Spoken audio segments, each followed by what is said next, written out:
আমার সোনার বাংলা গানটি ১৯০৫ সালের বঙ্গভঙ্গ আন্দোলনের পরিপ্রেক্ষিতে রচিত হয়েছিল। গানটির মূল পাণ্ডুলিপি পাওয়া না যাওয়ায় এর সঠিক রচনাকাল জানা যায় না।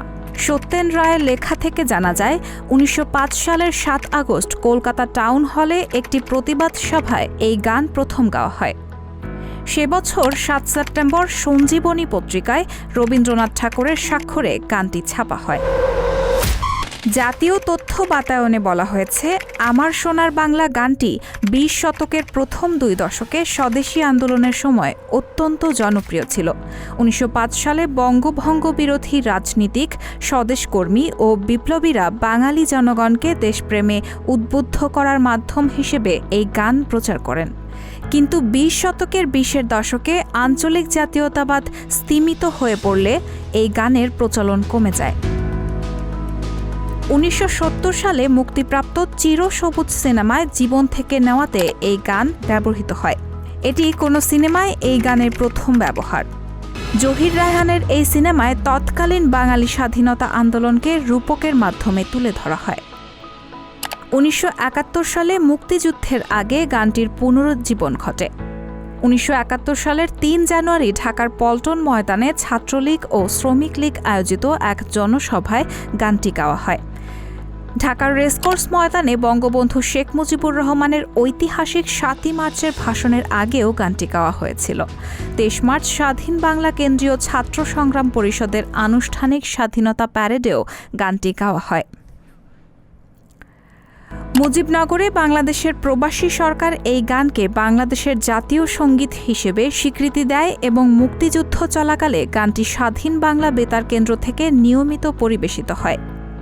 মুক্তিযুদ্ধের সময় গানটির বর্তমানে প্রচলিত যন্ত্র সুর করেন স্বাধীন বাংলা বেতার কেন্দ্রের সুরকার অজিত রায়।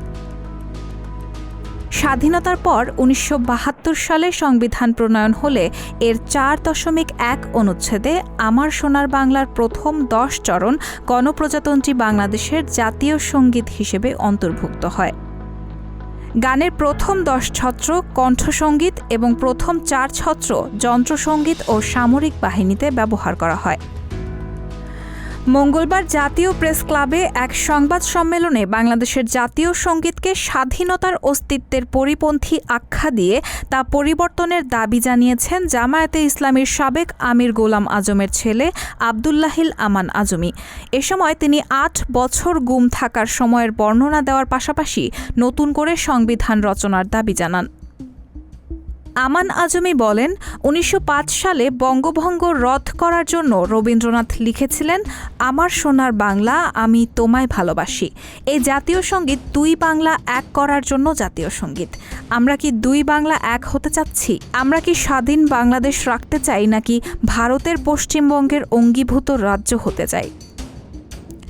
আমরা স্বাধীন বাংলাদেশ চেয়েছি, স্বাধীন বাংলাদেশেই থাকতে চাই।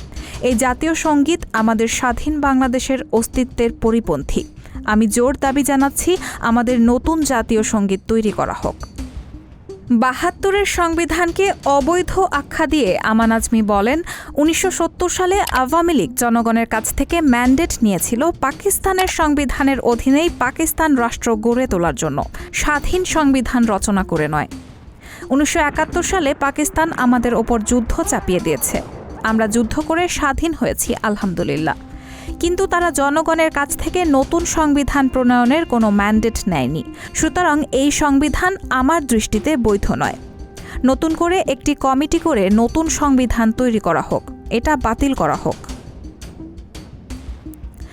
সেনাবাহিনীর ব্রিগেডিয়ার থাকা অবস্থায় ২০০৯ সালে বরখাস্ত হন আমান আজমি।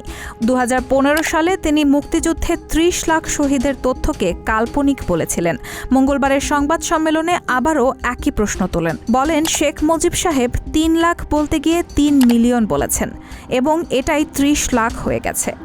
কোনো জরিপ ছাড়া ৩০ লাখ শহীদ বলে বলে তারা মানুষের আবেগকে কাজে লাগিয়ে মানুষের সঙ্গে প্রতারণা করেছেন। সরকারের প্রতি দৃষ্টি আকর্ষণ করে তিনি বলেন, আপনারা জরিপ করে বের করেন, অ্যাকচুয়ালি ৩০ লাখ হোক আর ৩ কোটি হোক, আমার জানা মতে এটা 2,86,000। তারা 3 লাখকে 30 লাখ বানিয়ে ফেলেছে। এখনো সময় আছে, জাতিকে সত্য ইতিহাস জানতে দিন। সংবিধান ও জাতীয় সঙ্গীত পরিবর্তন এবং মুক্তিযুদ্ধের শহীদের সংখ্যা নিয়ে আমান আজমির এসব বক্তব্য সামাজিক যোগাযোগ মাধ্যমে নতুন করে আলোচনা সমালোচনার জন্ম দিয়েছে। রায়হানা মুন, সবার কথা।